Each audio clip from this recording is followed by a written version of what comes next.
Back to the Ireland Contracting Night Sports Call. I'm Rich Walsh. Phone lines are open, 412-575-2600. Big game going on right now. The Ravens beating the Patriots 30-10. I'm still not counting the Patriots out of this game. They had a huge turnover here just recently. They kind of changed the game back into the Ravens' favor. So it's 30-10. A couple problems with the Steelers right now moving forward. That James Conner potentially could be out another week. There's been reports out there talking to Ed Bouchette. I saw Adam Schefter tweeted it, and just being around the Steelers this last week. Conner didn't practice, didn't see much of him the entire week. He has an AC sprain, and that could be a couple-week thing. And he was supposed to be a game-time decision, but we didn't see him around. So I'm anxious to see how Mike Tomlin approaches this situation on Tuesday and what he says about Conner, and if we're going to see him out there during practice, because right now Trey Edmonds showed up on the injury report. Trey Edmonds started the game strong with a 45-yard run. Then he kind of came back to reality a little bit. He led the Steelers with 73 yards rushing, but he, I don't think if he's hurt, now the Steelers are really thin at running back. Then maybe you're going to have to promote Darren Hall. Jalen Samuels, to me, is not that big of a drop-off and maybe more of a weapon than James Conner in the backfield. But I don't either one of them I don't mind, but I think both are a drop-off of Le'Veon Bell. And, or I think that's a position that they might have to go out and try to upgrade, along with a number one receiver or a number two receiver or another receiver, especially because they were wrong with Dante Moncrief. So let's go out to the phone lines, hear what you guys have to say out there. Pete out in Squirrel Hill. What's up, Pete? My main man, Rich. How are you tonight? Good. What's up, buddy? Rich, a couple of points about the Steelers game today. It's hard to imagine, Rich, a win is a win that they won that game. Really hard to imagine. Pete, I mean, you're good with history and statistics. Can you think of the last game where a team missed a field goal for the Steelers to win? I mean, obviously in 2005, the Colts, but, the last 14 years, I can't think of many. Rich, a couple points on number one is, what about, did you ever see a guy commit a personal foul on defense with no time left in the first half to give him 3 points? Then a guy fumbling a free kick after a safety gives him 3 points. But the one that gets me is the one you touched upon. They picked up a 3rd and 6, Rich, with 2:30 to go in the first half. 1st and 10 from the 19. You're playing the clock and the score. You're on the road. The least you want to do is get a field goal and go up 10.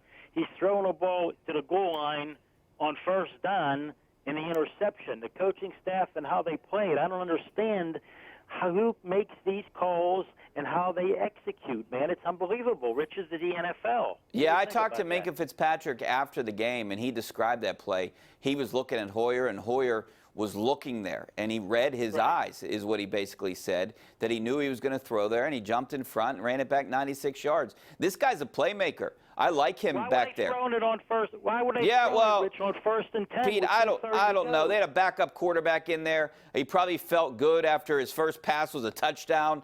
And, in the middle of the field, the Steelers obviously give up big chunks in the middle of the field, especially to tight ends. But, it was a perfect read by Minkah Fitzpatrick.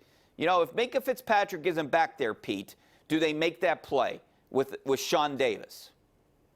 You know what? That's a good question. That's a hypothetical. You'll never know. Yeah. And, hey, what about that number 53, that linebacker? They kept talking well, 53 cost them more than 3 points. He cost them 3 points at the end of the game, a 51-yarder. Chris Boswell's been money lately. He also had that personal foul late that put the Steelers in position to score again.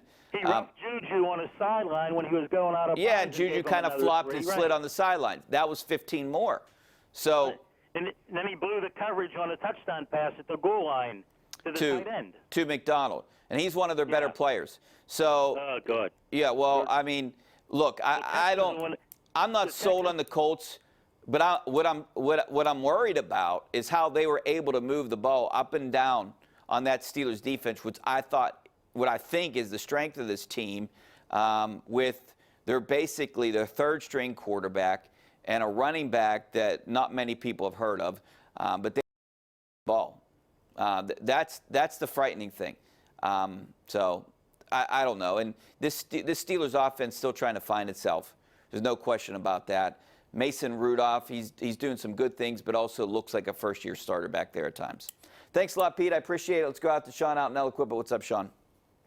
Hey, what's up, bud?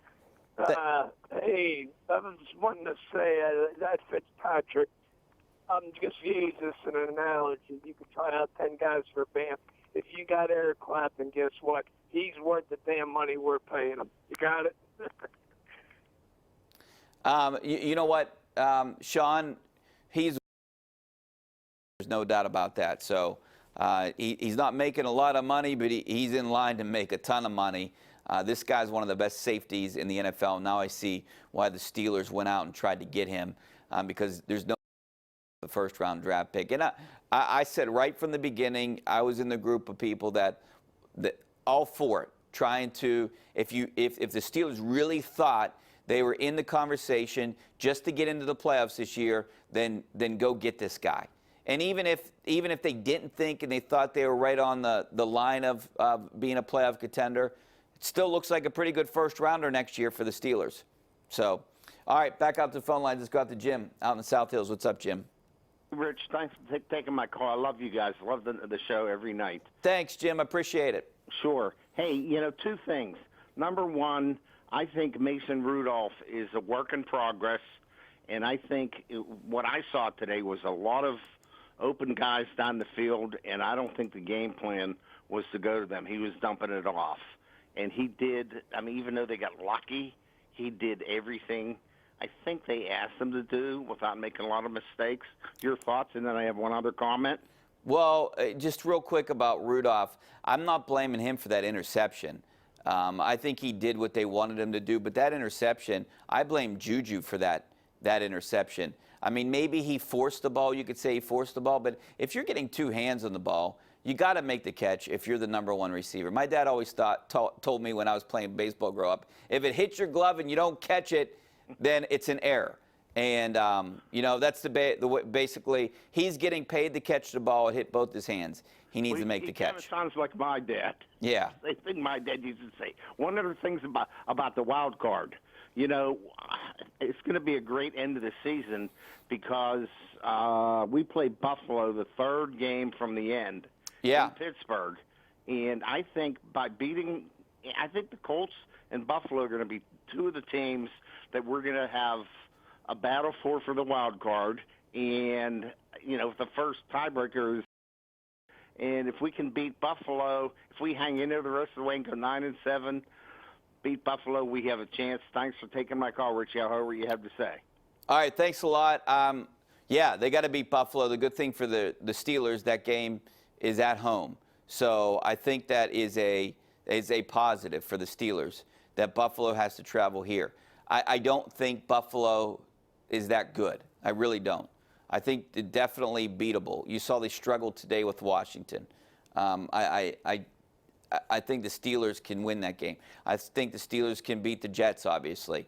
There's a lot of winnable games for the Steelers. This Sunday, in my mind, is even though you got an LA from the West Coast here, that's tough for a West Coast team to come east. But they're playing at 4 o'clock. That's going to be difficult, but I like the Rams defense. This is going to be a tough game. No doubt about that. This is going to be a tough one. All right, got to take a break. Back with more of your phone calls, maybe some of your tweets.